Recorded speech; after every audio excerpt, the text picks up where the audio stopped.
റീസേ ആ ആ അച്ഛൻ വന്നാ ഇങ്ങോട്ട് വന്നേ.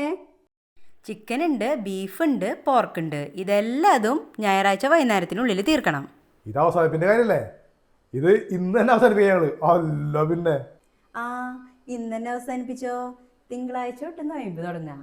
ഇനി ഇതൊക്കെ കഴിക്കണമെങ്കിൽ ഡിസംബർ 25 ആവണം കേട്ടാ. നോയമ്പായില്ലേ? അല്ല റീസേ, ഈ എന്തുട്ട ഈ നോമ്പെന്ന് പറയണേ? നോയമ്പ് എന്ന് പറഞ്ഞാ എന്താ, നമുക്ക് ഇഷ്ടമുള്ള കാര്യങ്ങൾ ഉപേക്ഷിക്കുക, അതാണ് നോയമ്പ്. നമ്മൾ സാധാരണ ഭക്ഷണ പദാർത്ഥങ്ങളാണ് നമ്മൾ ഉപേക്ഷിക്കുക. ഇഷ്ടമുള്ള ഭക്ഷണ പദാർത്ഥങ്ങളില്ലേ? ഏ അങ്ങനെയാണെങ്കിൽ എനിക്ക് പച്ചക്കറിയും സാമ്പാറും ഭയങ്കര ഇഷ്ടമാണ്. സാമ്പാർ നോമ്പെടുത്തല്ലോ.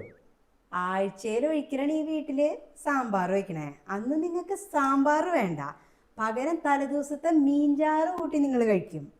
അതുകൂടാണ്ട് ഇഡ്ഡലി ഉണ്ടാക്കുമ്പോൾ സാമ്പാർ ഉണ്ടല്ലോ, അഡ്ജസ്റ്റ് ചെയ്യാൻ നോക്കുമ്പോൾ നിങ്ങൾക്ക് വേണ്ടി ചട്നി ഉണ്ടാക്കണം.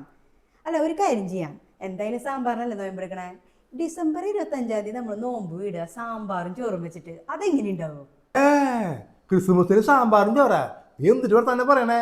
ഒരു ആഘോഷമായിട്ട് ചിക്കനും ബീഫും ഒന്നും ഇല്ലാണ്ട് എന്തിട്ട് ആഘോഷന്റെ ഇപ്പാ? ഇപ്പൊ നിങ്ങൾക്ക് ചിക്കനും ബീഫും വേണല്ലേ ക്രിസ്മസിന്? ഇനി വേറെ ഒരു വർത്താനവും ഇല്ല. 1-ാം തീയതി തൊട്ട് നോയമ്പ് തന്നെ, 25-ാം തീയതി വരെ. അപ്പൊ നോമ്പെടുക്കാം അല്ലേ? നിങ്ങൾ എടുത്തോട്ടാ. നോമ്പെടുക്കുന്നതേ മനസ്സിനും ശരീരത്തിനും ഒക്കെ നല്ലതാ.